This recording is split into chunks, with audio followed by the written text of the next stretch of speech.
Hello and welcome to another episode of Strategic Gaming. As always, I'm your friendly neighborhood nerd king, Mac Taylor, here to talk to you this time about Survivor Marquesas. We're going to be talking about Season 4 of Survivor as I go through every season of Survivor, Big Brother. I might even do The Amazing Race. I don't know. It's see how much, jet lag, quote unquote, I have after getting through all of Survivor and Big Brother. It's going to be a doozy. And on top of that, trying to do movie reviews. And, we got plenty of stuff heading your guys' way. But right now, talk about Survivor Marquesas. We start out with 2 tribes. Also, this is the season that is, back to the beach. We almost killed them in Africa and Australia. So we went back to the water, back to the beach here. And we have Maramu, which consists of Gina, Sean, Sarah, Vesepia, Peter, Patricia, Hunter, and Boston Rob. And row 2 consists of Kathy, Gabriel, Tammy, Pascal, John, Nalia, Zoe, and Robert, also known as the General. So, right off the bat here, RoTube Tribe, they had to paddle the boat into the shore. Everyone's excited to see where they're gonna be living, start this adventure, and already Sarah's a bit lazy, a little laid back, because when when they're pulling the boat in, everyone's, she's sitting on the boat that everyone's rowing, and it looks like, as Sean describes, it's like Cleopatra entering the room, and he's like, "Look, I don't know if you're gonna make it 39 days. We gotta work out here." Meanwhile, Sean also is talking about how happy he is to be on Survivor, and that this is gonna be such a great experience. But if I was in that situation, I would probably be doing the same thing. I would be super excited to be there, to be on Survivor. So I think any fan of the show needs to have that moment where they just sit there and they first get to the beach, that little couple of seconds to be like, "I'm here. I really did this." So it's cool to see that happening. Sean and Peter, they're taking a moment to do some praying. Rob's like, when you see people praying, they're bonding. And when people are bonding, you need to go and break that up.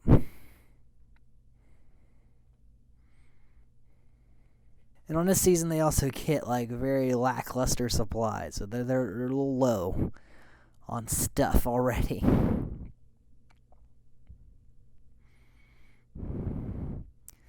And also, both tribes are scrambling to get fire. And Kathy, barking orders, already kind of trying to assert herself as the leader, which is not boding well with some of the other Row 2 members. So Row 2 ends up with no fire.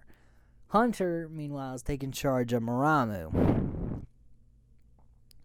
And Sean automatically sees this as a threat. This guy looks like the American golden child.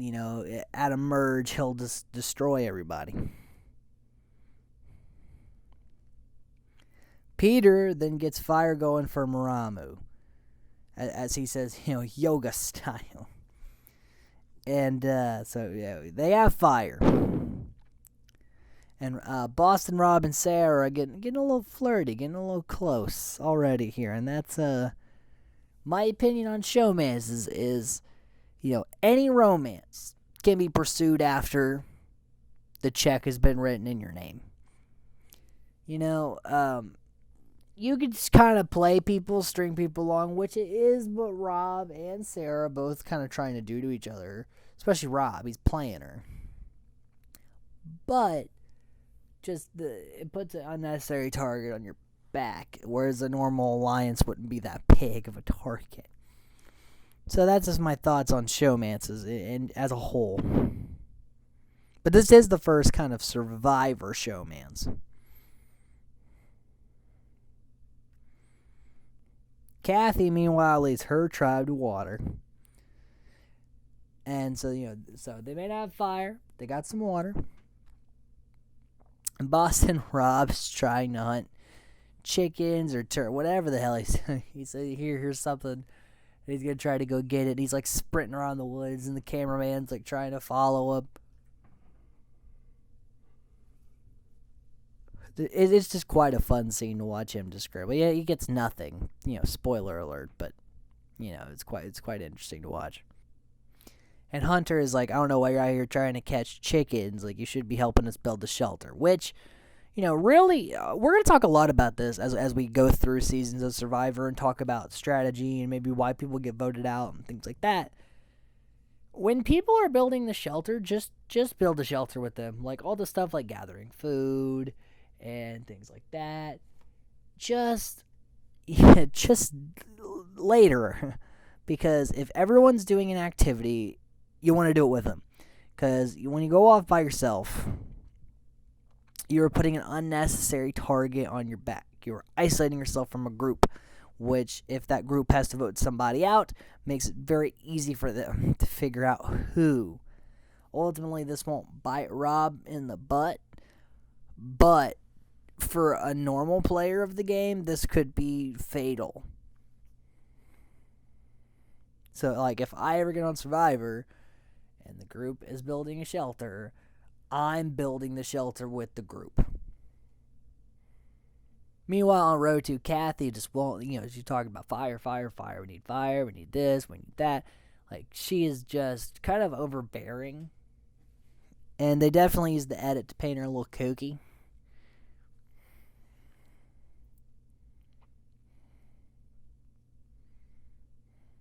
Row 2 finally gets fire after a fight between John and Kathy, but the fire is going. Fire represents life in your game.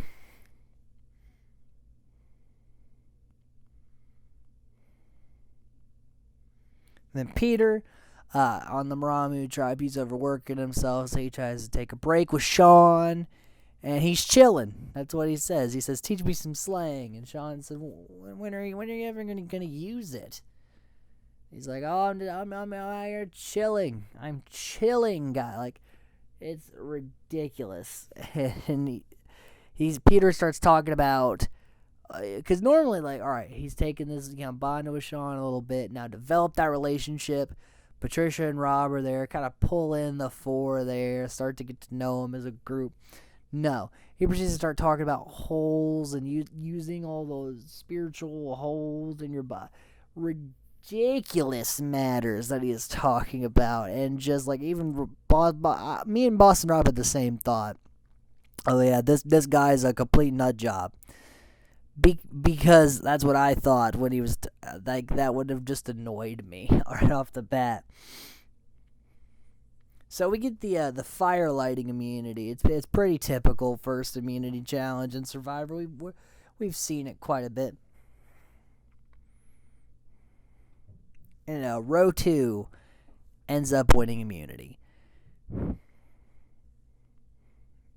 And Peter takes the opportunity to talk to the people at Maramu, like, we should vote Patricia out. She's the older woman. She's the weaker link. It would just make our tribe stronger if Patricia was not here. And Sean, he's like, "Oh, I'm voting out Sarah because she's lazy." And I don't want lazy people in my tribe. 4-2. The 2 votes being Giuseppe and Sean voting out Sarah. The 1 vote being Peter voting out Patricia. 5 votes for Peter. Peter voted out first, which is actually, it marks history as the first male first boot. And also, he wasn't voted out because he was, weak or, having trouble adjusting to living out in nature. No. I think his problem lied in that he strategized too fast, too early. Was a little too open with people, and that was the cause for him leaving. If he would have let the conversation voting Patricia out naturally come up, let people start talking about it, laid back a little bit, then things would have probably been okay. Probably would have happened. Now, was voting Peter out the best decision for the tribe? That's up to debate. But, ultimately the downfall of his game was openness. He opened too many holes.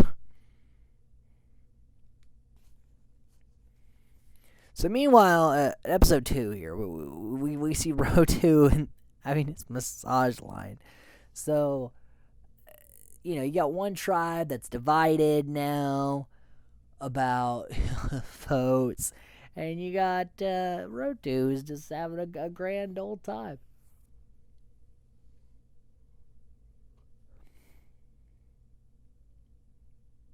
And except for Kathy, she's kind of the loner. While everybody's, bonding, doing stuff, she's going out looking for food, and just, she's not really here to have a good time. She's here to survive and win, ultimately. Robert has been sick, and but it's not enough to really keep him out of anything. And Rotu is making weapons to try to hunt pigs because everybody saw Scoopin' do it on Australia, and so they're going to try to do it here. They don't actually catch any pigs though, so we don't see the crazy pig slaughtering scene like we saw in Australia because we don't have Nick Brown looking on in horror as Mike Scoopin slaughters a pig.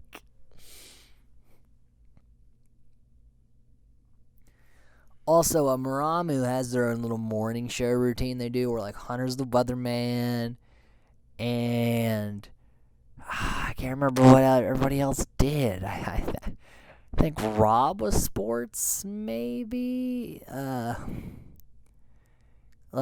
all had a little news job, and it was something to get them up in the morning, kind of give them some energy, rally them together, fun stuff, a little start to the day. Patricia is pulling her weight, but she's also after one vote going her way, she's very just bossy and really trying to take a leadership position very fast. And John on road to helping catch shrimp. John's I need to be a provider. I need to be a leader, and I need to start gathering numbers so I can establish a voting block. John is trying to take the game by the balls and just or even just by the throat and choke it into submission. Just trying to play a strong game. And I think really ideally he wants to play the game like Richard Hatch, in the sense of he wants to be the provider, wants to form an alliance and lead it and kind of, maneuver it where it needs to go.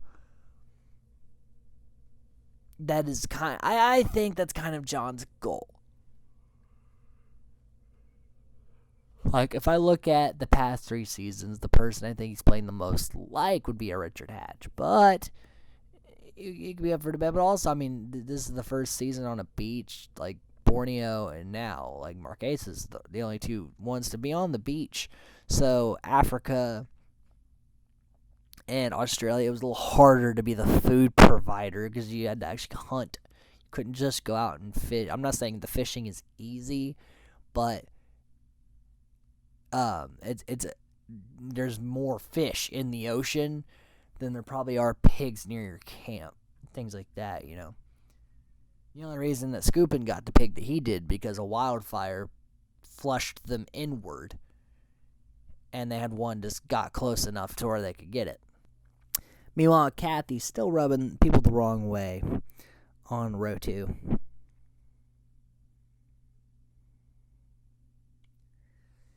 But she's bringing back these shellfish that people just are not really all that into.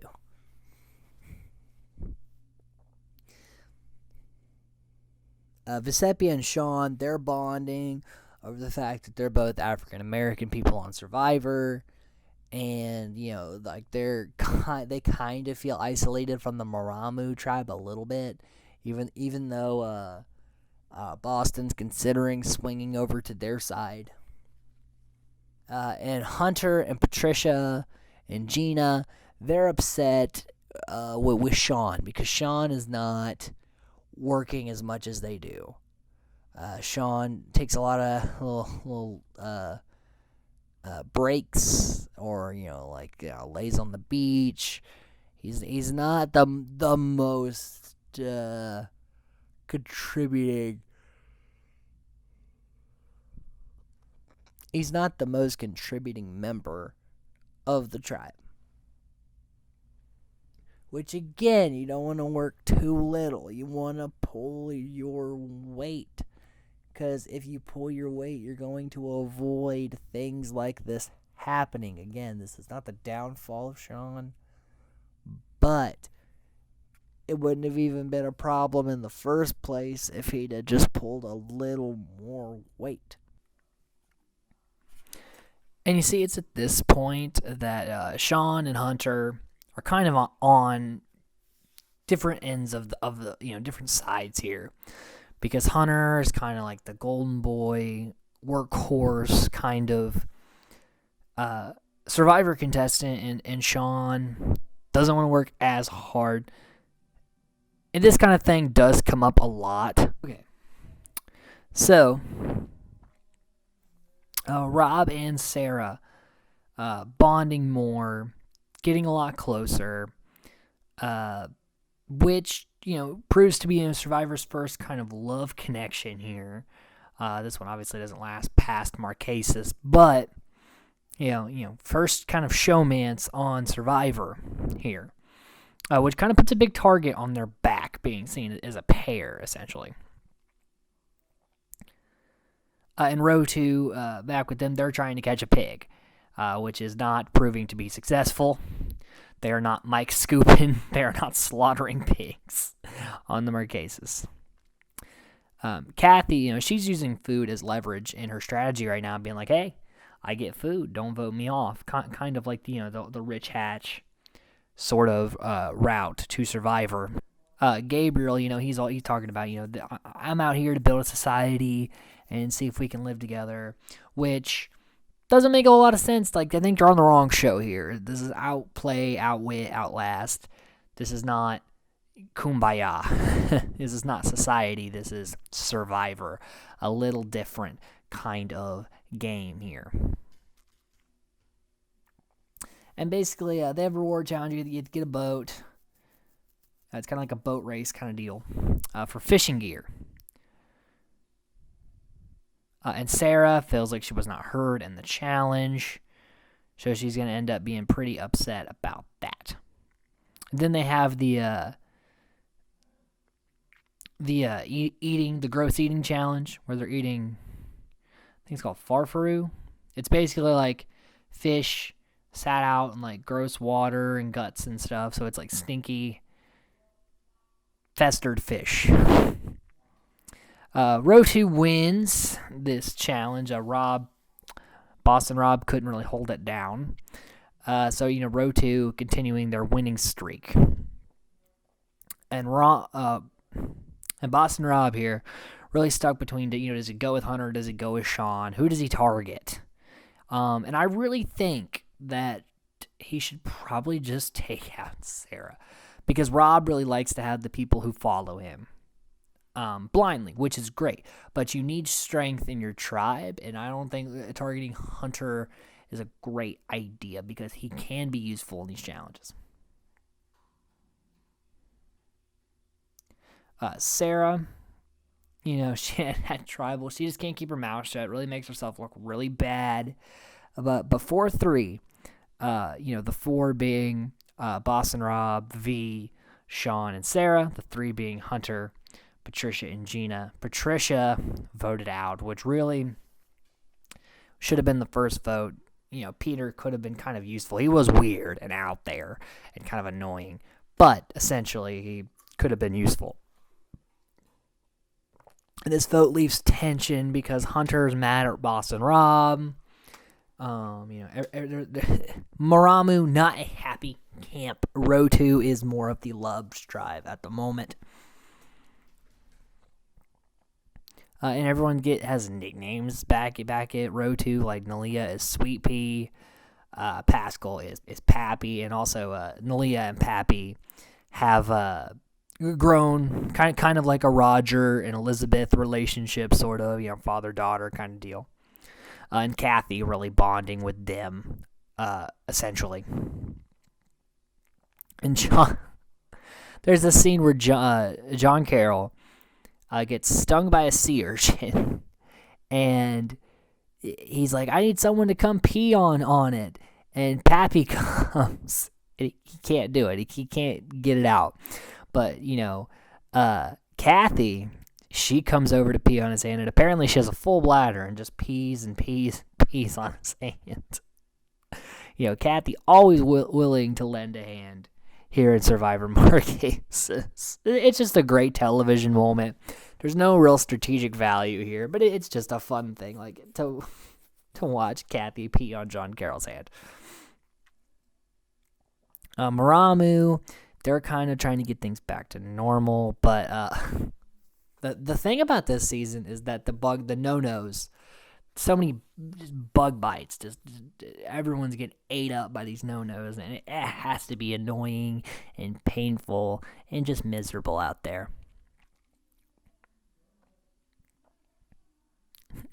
Then they have a building a raft reward, and the general injures himself, like he cuts his toe open, and John being the nurse, kind of helps him kind of nurse his toe.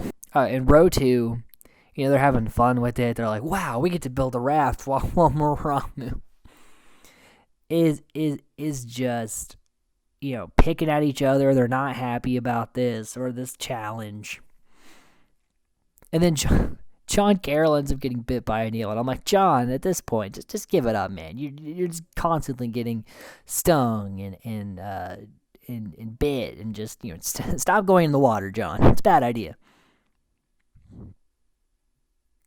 And Hunter, meanwhile, is just trying to get this raft done, trying to make it look good. And they have to race their rafts to get blankets and lamp and all that stuff. Rotu wins, and they take the blankets. And, they really got to start killing Maramu's pride here, because they're constantly losing. Then they have like a labyrinth kind of immunity. And Rotu, once again, Gabriel is a beast at these challenges. He has no idea how to play Survivor strategy, but he's good at the challenges. Rotu continues their dominating streak.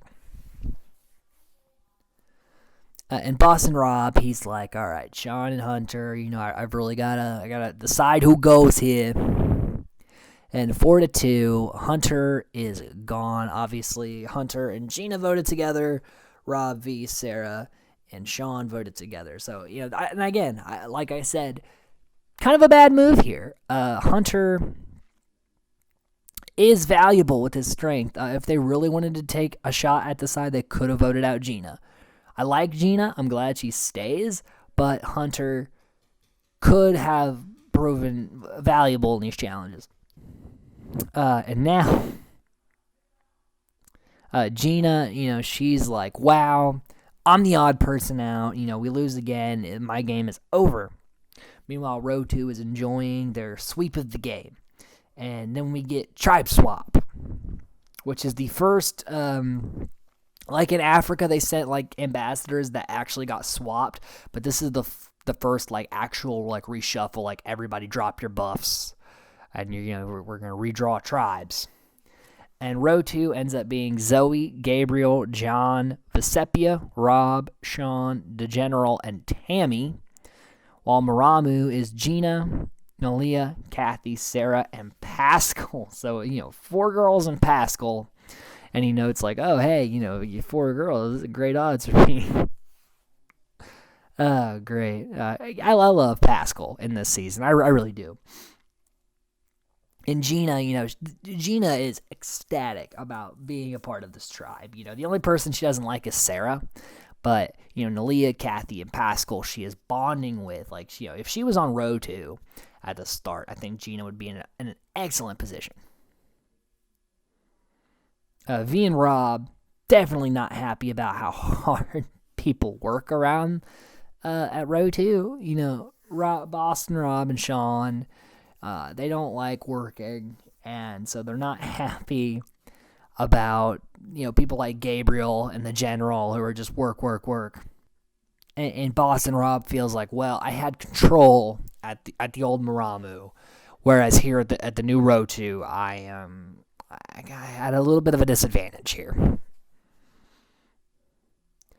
Gina also, she won't shut up about Hunter. She's like, can't believe you voted off Hunter. Hunter was such a nice guy. Love Hunter. Hunter this. Is like, Gina, stop talking about the people who are out of this game and start worrying about the people that are in this game. Like I said, I love Gina. I think she would have done very well in other circumstances, but at this point, it's like, just forget about Hunter. He's gone. Kathy, still kind of overbearing, but not as bad as she was. Like, she's kind of calmed down a little bit, which is great for her. And we start to see her blend well with people and kind of become more of a solid member, as if like this person who could be voted off if they lose. Sarah, however, still slacking. Everyone in Maramu, not a Sarah fan, so she's in huge danger here.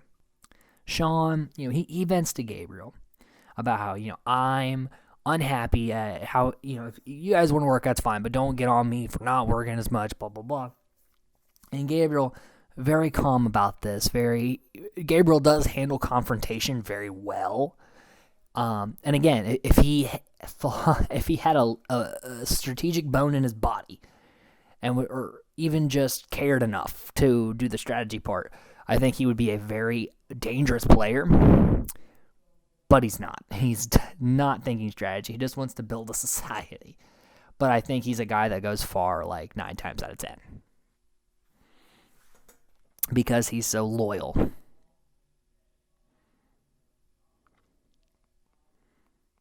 And they have this like puzzle weave kind of immunity thing. Row 2 wins immunity. So the 4 girls and Pascal are going to go to tribal council. And by a vote of 4-1, Sarah, Princess Sarah, gone from the game. My final thoughts on Sarah here is she had this like memorable entrance, but other than that, she didn't do shit in the game. She followed Boston Rob, and once she was on a situation where it wasn't Rob who wanted to keep her around, she was gone. She didn't contribute to camp. She didn't get along with people besides Boston Rob and barely Sean, just Boston Rob. She was basically just not meant for Survivor. In most cases, she's probably the first or second boot. She probably doesn't make it to 4th boot, usually. Whereas Hunter usually isn't the 3rd person voted off. I think he makes it to the merge at least in most Survivor seasons. So, Sarah got lucky with the way her cards played out, I think. And with that ends phase 1 of Survivor Marquesas. Again, I'm Mac Taylor. And thank you guys for listening. And stay tuned for phase 2 when we talk about the 5th through the 8th people voted out of Survivor, the Marquesas.